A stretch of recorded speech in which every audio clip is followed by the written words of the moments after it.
So I'm a single family guy, and I'm sure there's a lot of people listening that are single family people. So, and I have a love-hate relationship with appraisers. Yeah, most people primarily do. hate. I actually have a love-hate relationship with them as well. So, like, what would be your like 3 tips for me or somebody listening that is getting into real estate and they're flipping a house or they're trying to do the BRRRR method on a rental property to come up with an accurate ARV?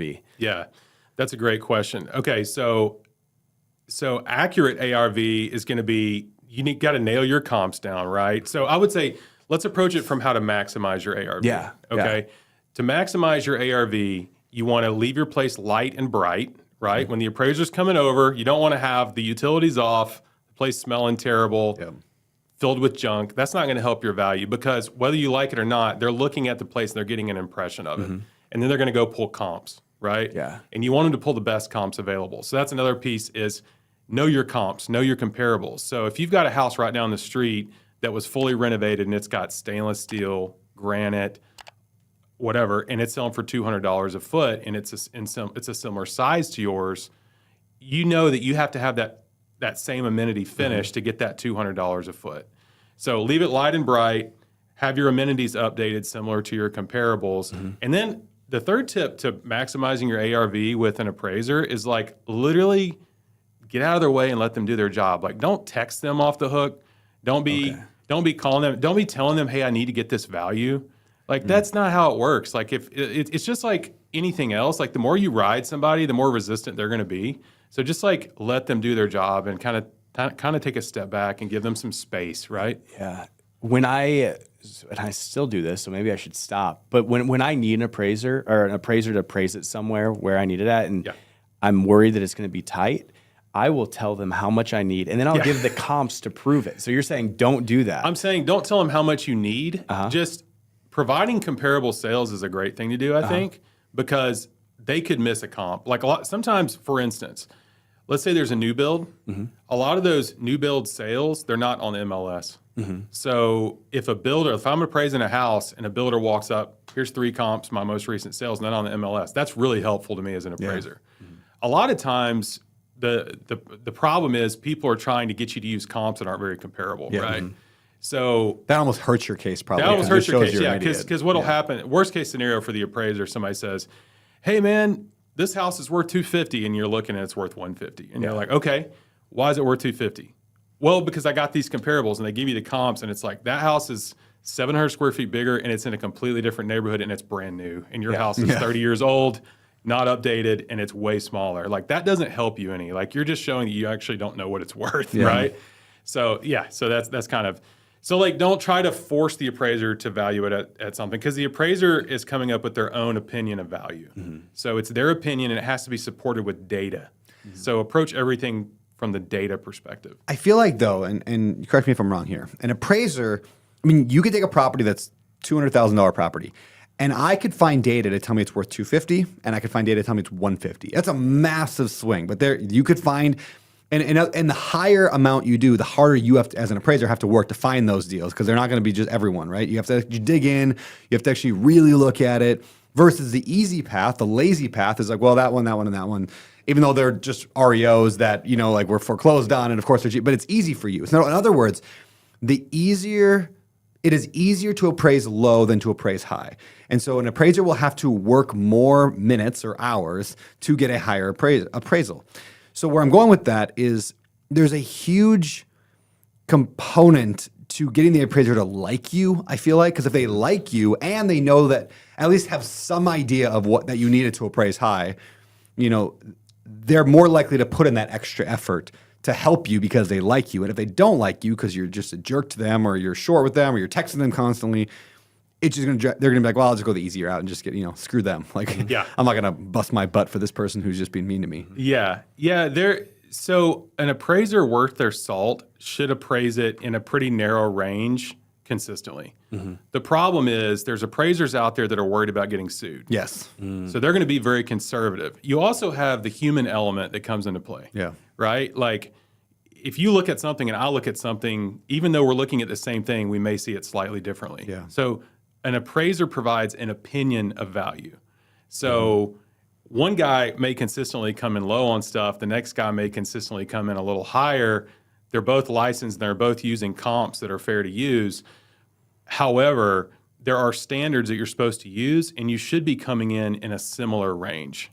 So the guys that are coming in really conservative because they're worried about being sued may not be doing their job properly. Yeah. So during 2008, when that whole thing went down in flames, we were running that appraisal business. Well, all those clients that had come to us and called us and say, "Hey, I need 250 on this. Can you get me 250?" We're like, "That's not how this works."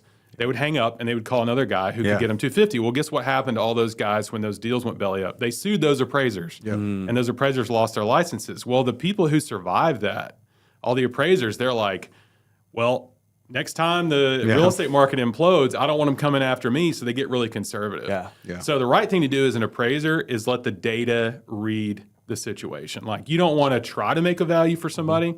You don't want to kill a deal because you don't like somebody. You want to let the data read the whole thing. That's how you're supposed to do it. But today we can't really choose our own appraisers anyway, No, right? you can't choose your appraiser. The bank chooses it. Yeah, the bank. This would actually be helpful for the listeners, all right? People call me and say, "Hey, I'm thinking about buying a house. Could you be my appraiser?" I'm like, "Okay, that's not how this works." The appraisal is there to protect the lender, right? So if you're flipping a house and you go borrow money, and you could even be using hard money.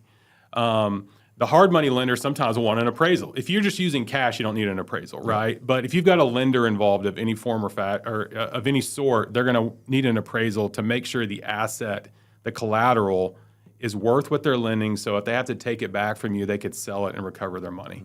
So that's what the appraisal is for. So it has nothing to do with the buyer. It's the lender that's trying to be protected.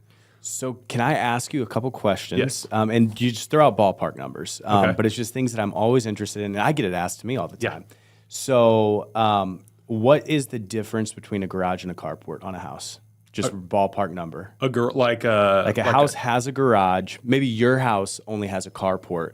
What would you say you should deduct from your ARV if it's the exact same comp, but one has a garage, one has a carport? So you're not going to like my answer. It depends. It depends. It depends because it's about what that neighborhood values that garage at per square foot, right? So if the neighborhood, like for instance, in Austin, Texas, people convert their garages because square footage is in such high demand. So if you've got a garage, well, you could convert that. So that's really valuable, right? If you've got a carport, you got to close it in, insulate it, heat and air, all that. So it's more expensive. So in that situation, if the garage is more valuable, if the market's paying more for that, as an appraiser, you could find a garage sale, and then you could find a carport sale, and you do what's called a paired comparison. You say, in a perfect world, both houses are 1,300 square feet, both houses are 3-bedroom, 2-bath, and you can isolate that garage versus carport component and say what the market is paying for the garage versus the carport. Then you can make an adjustment based on that. That's how appraisal is supposed to be done. A lazy appraiser is just going to say 2,500. Yeah. And they're just pulling it out of thin air, right? So the answer of it depends is the right answer because it's going to be market dependent, and the market's going to tell you what that is. Gotcha. Yeah. Because if I make the same adjustment in Hawaii for a garage versus Florence, Alabama, well, Hawaii is going to be way more expensive because everything's so much more expensive here. That makes sense. Yeah. I want to get into your real estate investing journey a little bit, but before we do, I want to get to this week's show sponsor. Now, one thing we do on the show, it's a little different, is we dedicate 100% of all the ad revenue toward a charity of the guest choosing. So this week, where are we sending the money from the ads? Yeah, we're going with my parents' nonprofit. It's Christian Services Foundation. Christian Services Foundation. What do they do? Christian Services Foundation. Yeah. So my parents, I told you about moving to Tanzania when I was a kid. Yep. They ended up going back when I was in my late 20s. They've been there they're going on 20 years now. But they started a hospital and a school in a rural part of Tanzania. And Christian Services Foundation is the nonprofit that holds their hospital and school. Okay. That's awesome. Yeah. Very cool. Yeah, I'm really love what they're doing with that. The hospital serving, people in underserved area that really need healthcare. And then the school is a secondary school. Tanzania doesn't have enough secondary schools, so the kids go through elementary and then they just kind of stop working. And then you've got a lot of people that are uneducated. And how do you pull yourself out of poverty if you're not being educated? So the secondary schools it's so awesome to see these kids doing so well. And they got the highest grades on the national exams of any school, secondary school in the whole country. Wow. And the Tanzanian government officials came to my parents are like, what are y'all doing here? Like, this doesn't say, how is this happening? And they're like, we're just hiring good teachers and trying to educate these kids. So yeah. Cool, man. Yeah.